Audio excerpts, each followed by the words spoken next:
Yo, what's going on, my people? It's your boy CTG, and I'm back at you guys with another UFC 5 tip video. And in today's video, we're going to be talking about the biggest mistake I see the community making in online modes in UFC 5, and that is not capitalizing when you've gained momentum in a fight against an online opponent. Now, I see this happen a lot when I do hop into streams. I see it a lot when I watch comeback videos. People will be working their opponent and then they get so timid and cautious about their opponent landing, a clean counter or catching a combination as they're walking forward that they kind of just allow their opponent to creep back into the fight. And then before they know it, it kind of just snowballs into their opponent is able to get them out of the fight. So in this video, I'm going to be breaking down a fight I did against one of my subscribers on stream the other day. I believe this guy's name is Perp, so shout out to him. He gave me a really good fight, as you guys are going to see. I'm going to be using Sean Strickland here. He's going to be using the alter ego Alex Pijera right here. And I'm actually going to turn this volume back up. So as we go along in this fight breakdown, I'm going to let you guys hear the audio that I did do from the stream, but I'm going to pause it in critical moments and give you guys tips on how to avoid getting, not only how to avoid getting a comeback against you, but also in ways that you can go about finishing fights as we go along. Bro. So here we are. He's in the alter ego too. He really coming out. He is in the Glory Kickboxing Legend. I will get out of Division 1 one day. Yo, what's good, Kaya? Now, I just said right here, he's the Glory Kickboxing Legend, alter ego of Alex, right? So in every statistical category, he's going to have an advantage over Sean Strickland. He's going to have the reach advantage. He's going to have the power advantage. He's going to have the footwork advantage. He's going to have the combos advantage. He has every single advantage that you would wish to have against an opponent in UFC 5. So if you are going to be using guys like Alex, you need to capitalize on momentum. He is a fight finisher. You don't see a lot of Poetan's victories going to decisions. I mean, you look at his fight against Yuri, he finished him. You look at his fight against Israel, he finished him. Like, he finishes fights. His fight against Sean in real life, he finished him. He rarely ever goes to decision. So he is built to be a fight finisher in UFC 5. So if you're going to be using guys like this, you need to capitalize on their strengths. Yeah. Hey, did you watch my video today, Kyle? Brother, welcome back to the stream. It'll help you deal with pressure fighters, brother.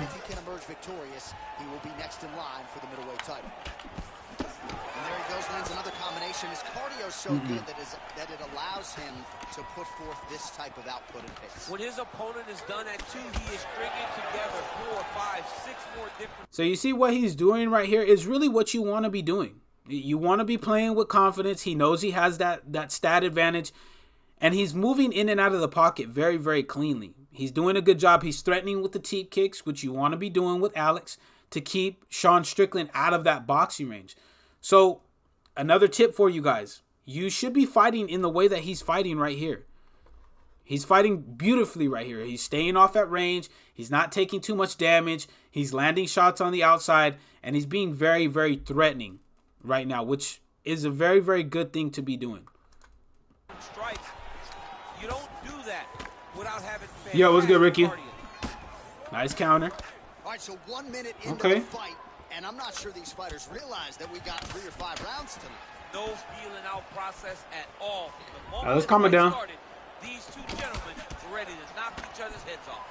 Y'all gonna have to beat me with IQ. We're gonna have to use some IQ up in here. Now you see what he's doing right here?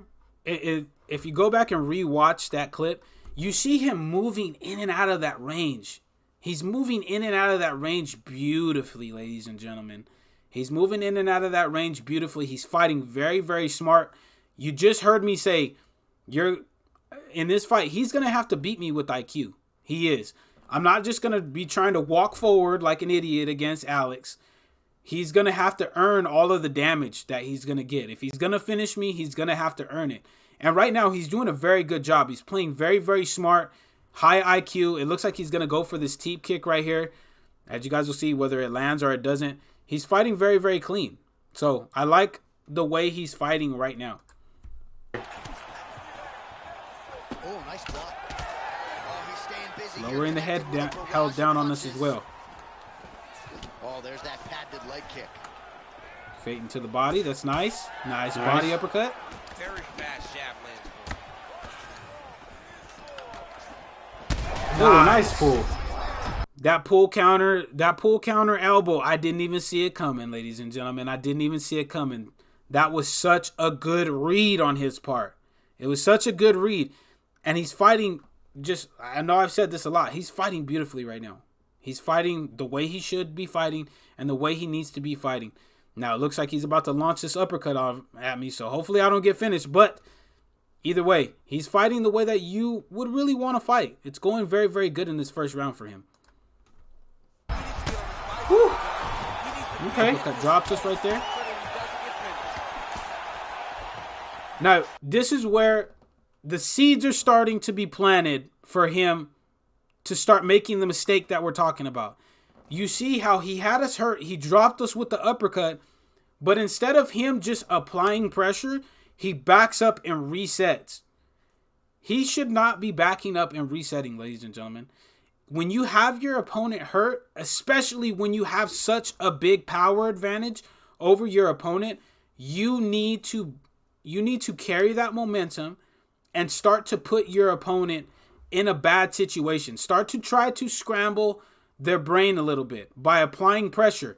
You don't need to throw strikes, because I know a lot of you guys are going to be like, well, Crooks, if we walk forward, we're going to eat a combination, or we might eat a counter.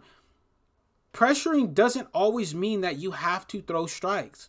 You can pressure by just walking forward at your opponent and putting them in an uneasy state by you just being in their face. Because a lot of us know when we get hurt, we don't want somebody standing straight in our face, because we're worried about, hey, are they gonna launch off a combination that's gonna break through our block? Are they gonna look to counter us? It really puts us in that uneasy state. So because he backed up and reset it, it allowed me not to have to get put into a state where I'm having to guess really what he's gonna try to do. It's allowing me to get back into this fight. And this is the common mistake that I see a lot of people making, and it costs you fights, ladies and gentlemen. It really, really does. So we're going to see here the way that this is going to play out. Strickland's punch to the body rejected there by the defense. Nice. So he's fighting back off the back foot. Pretty good, but didn't sort of smell blood in the water, and now his opponent. He caught us with a clean strike. That fading straight is something tough, dude. Right there to the leg. Right there. Oh, almost caught. Bing, bing. Yo, what's good, veteran? Now, you see what's happening here is he's allowed me, by backing up and resetting, he's allowed me to start to try to dictate the pace. Now we're kind of going back and forth with the rhythm. He goes, I go, he goes. He goes, I go. I go, he goes. We're kind of just going back and forth. And this is going to allow me to catch momentum. It's going to allow me, if I play this right, to create opportunities for myself to land heavy damage on him. And this is not where you want to be at after you've hurt somebody. So this is what I'm talking about. This could potentially cost him this fight. Oh, you can feel the nice head kick. Nice. Starting to close up. Got to get that end swell on it between rounds if we get there. Right hook to the head block. Ooh, big shot, man. Now, right here, I'm going to pause it because I want you guys to see our head health. Look at his head health. It's about at 85% to my about 65 to 55%. He has a really, really big head health advantage right here. So this is really where he should be trying to dictate the pace of the fight and not allow me to really catch my breath, because if he wanted to, he could apply the pressure and really start to create more advantageous spots for him to land damaging shots and potentially get the finish early in round 1 or in round 1, potentially even in round 2. But he's allowing me to kind of dictate the way that the pace of this fight is going, and it's allowing me to survive and regain my wits about me to set up a game plan against him. So, another tip, dictate the pace of the fight, ladies and gentlemen. Please, I'm telling you.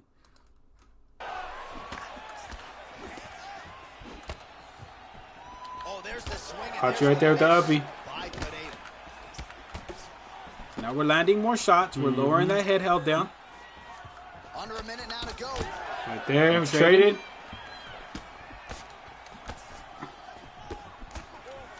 Good jab there by the champion. Hopping forward a little bit too much. Oh, nice jab by Sean Strickland. Yo, what's good, Nappy? I'm doing good, bro. How are you? Leg kick lands. Caught him with that nice calf kick right there.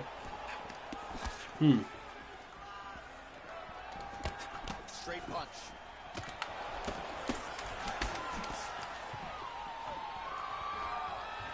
All right, good round. Good round. Straight ahead. Yo, kid, what's good, bro? All right, now we're going to pause it because it was a very, very good first round for him. I know a lot of you guys are going to say, but Crooks, he had a really, really good first round. But it's the little intricacies in a round like that can really, that you can see really will pay off later with what you guys are going to see with the fight. I'm breaking it down because I want you guys to pay attention in the rounds. It's easy to just be like, hey, you know what? I stunned my opponent. I got their head held down. They're not going to be able to do anything. I won that round, so I'm feeling super confident. Which he probably was at the end of this round. He was probably feeling super confident, but in my mind, I'm feeling confident. I'm feeling very confident in my ability to be able to make a comeback in this fight because I know even if he gets me hurt, he's not going to put a crap ton of pressure on me. And I have now sowed the seeds into where I'm dictating the rhythm to him. I'm dictating the pace to him. So as long as I don't make a big, brutal mistake, I should be able to work myself back into this fight. So I'm feeling super confident, even having way lower head health than him.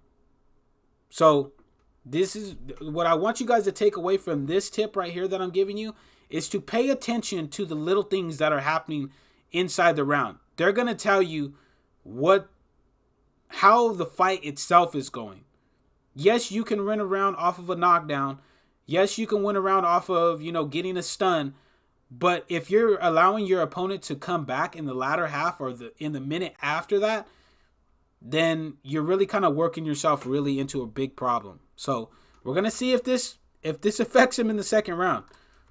Welcome back to the stream. Nah, you're just on a learning curve, bro. That's it. You're just on a learning curve, bro. Everybody has it. I'm still learning, and I've put almost 200 hours into this game, bro. So.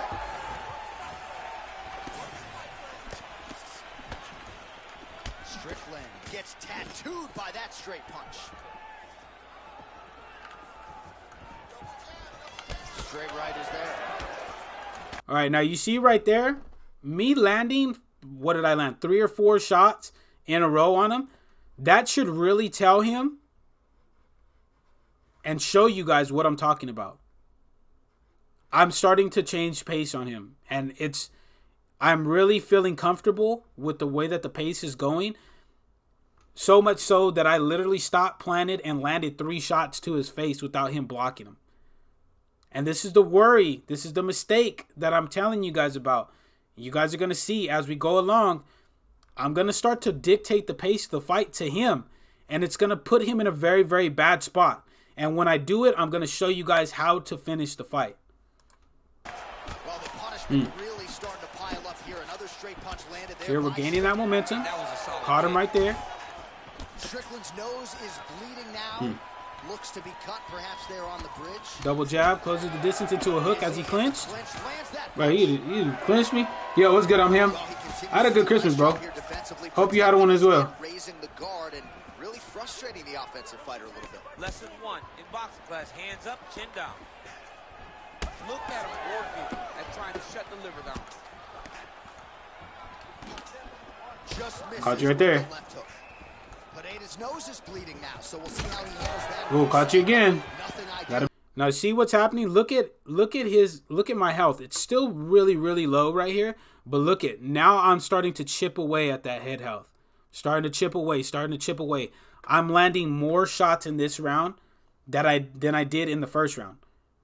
Now, I know you guys are probably like, hey, Crooks, you're doing a lot of damage. Why aren't you pressuring him? And that is because I haven't hurt him yet. When I hurt him is when I'm going to start to change pace and start to try to control that momentum. That's when you want to do it. You want to try to hurt your opponent and then dictate the pace to them to get them out of there. But right now, I feel comfortable with what we're doing. He's allowed me to work myself into this fight. I've worked my way back into the fight, and now you start to see he starts to feel uncomfortable. He doesn't know, he's not comfortable with the rhythm and the pace of the fight. He's starting to make mistakes. He's starting to allow me to land combinations on him, land heavy damaging shots on him. So he's starting to feel the pressure right here. Be careful. in the middle of this fight. He did some good damage in the first round. Chipping away at that block. That one. There it is again. Over 3 minutes now to Gotta go be in careful. round two. Yeah, Now I we told caught you. him. Now we caught him. Now we've done what we wanted to do. We've got the comeback going. We've got the comeback, and now we've hurt him. Now we got that head held down. We got a rock. Now we really need to carry this momentum. We need to start to make him feel uncomfortable. And that's going to start with us trying to get him out of there in a block breaking combination. So here we go. Gotta be careful, brother. His opponent's compromised, DC. But you see the difference with that little small difference that I did right there compared to what he did, where he backed up and reset it. I'm literally staying right in his face. I'm right in his face. The stats advantage that he hasn't gone down, but I know because I heard him, he's in a very uncomfortable spot. He's worrying about what is Crooks going to throw. Is he going to throw a combination at me? Is he going to back up and throw a front kick? Is he going to work my body? He's playing the guessing game. So I'm going to take advantage of that. And this is where I was telling you guys, I could fall into this same trap of making that big mistake and backing up and resetting after I hurt him. But I'm putting that pressure on him. I'm making him have to fight at the pace that I want to fight at. So you guys are going to see where this is going to lead us. Caught you again. Hurt him again. Pineda's blocking pretty well now, so an adjustment made by the fighter to protect. Now you see what I did right there? Yes, I backed up, but you immediately see me hit my back foot, and then I came immediately back into the pocket. I didn't back up all the way out here to reset. I backed up out of range of a potential like jab straight combination, and then I immediately came back right back on the pressure. And that's the difference. When you're wanting to carry the momentum and take advantage of the work that you've done, you apply the pressure and you continue to apply pressure until either your opponent breaks or they do something, land a combination on you that makes you have to respect what's coming back. That already significantly damaged nose. Well, let's see if he goes to set up the hook again. He has really done a nice job punctuating his combinations. Well, nice leg kick. So now I realized that the momentum, the pace, the rhythm that I was fighting at, he was able to get away from it by circling off laterally. So now I reset. Now I reset because he backed away far enough from us that we weren't able to keep that same rhythm. And now we need to go back to trying to reestablish what we want to do. We're still going to be trying to dictate the rhythm and pace of the fight off the reset. All right, seems as though his sole focus is attacking that cut, and man, it's getting bad now. A lot of blood flowing. Yeah, as it should be. Right? He should. Nice, nice. So he's trying to work himself back into the fight. He did the work. He opened up the cut. Now it's on him. Caught him right there with you. a clean two-piece. Yo, what's good? What's good, G? And that was clean. I want to go back and I want to rewatch that for you guys. I caught him with a clean two-piece because now now what I've done is I've been paying attention. He's hopping in and out, he's hopping in and out. And now all this is gonna take is some timing and me guessing and picking the right time to throw a 2-piece as he's entering in the pocket, and it's gonna get us that damage. And this is very realistic. This is very realistic. You see guys doing this in real life. A perfect example of it is Dricus against Robert Whittaker. Dricus caught Robert mid-hop, caught him, I believe, with a jab or a straight, and literally obliterated Rob's chin just off of proper timing on an entry. So this is exactly what's going to happen right here. He's going to hop in and try to throw a moving forward strike, and he's going to eat a 2-piece. Because now I've gotten so comfortable with the way that we're fighting and the pace that we're fighting at that I'm not going to allow him to dictate to me the way we're going to fight anymore. So here we go. Yeah, as it should be. He should be Nice. on getting to that cut, making his opponent pay. He did the work. Right there, double jab. Closing the distance. There's a Got you. 2-piece. Yo, what's good? What's good, G? Oh, he gets up. The question is for how long? Now, we're back on that pressure. I should have countered the one time, bro. The one time you.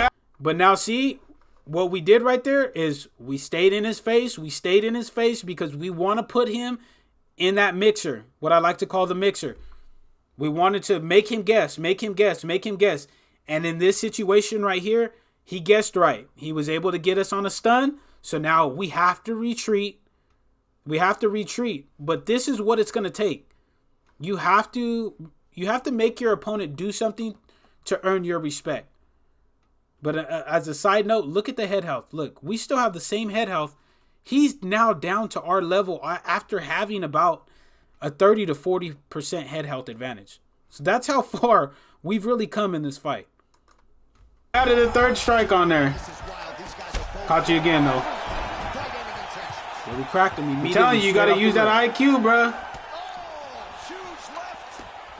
If I'm going to lose this fight, you gotta earn it, bro.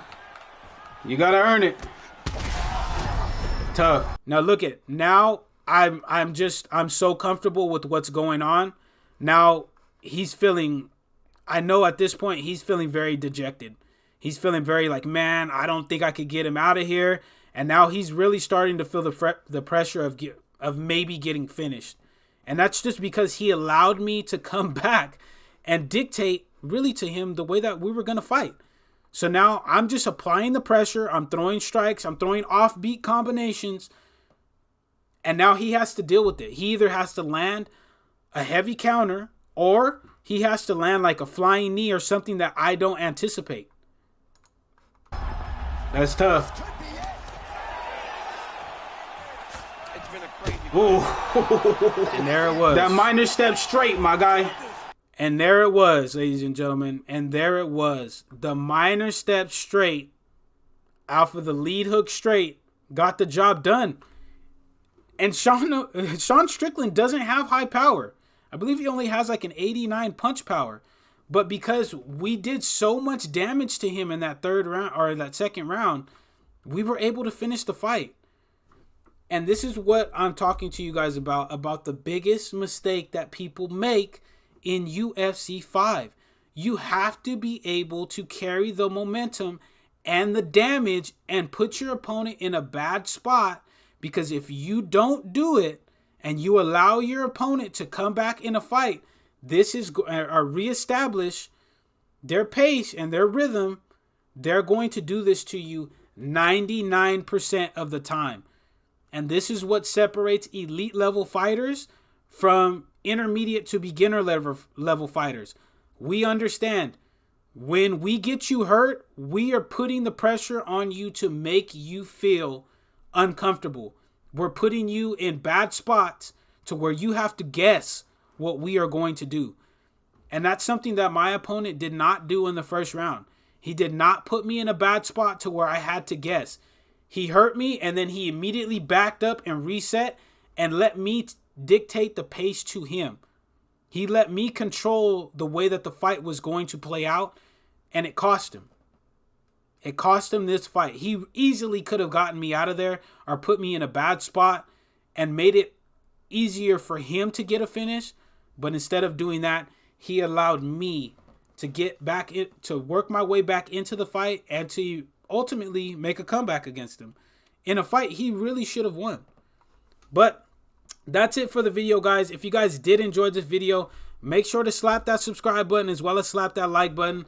Let me know if you need clarification on anything that I did break down in this video for you guys. Like I said on my past 2 videos, I'm going to be answering every single comment that is left in the comment section of this video. And if you're new to the streams and new to the channel, make sure to slap that subscribe button as well as slap that like button. But until the next video, guys, take it easy, be safe, enjoy the rest of your guys' day, afternoon, evening, depending on where you guys are watching this from. And I will see you guys in the next video.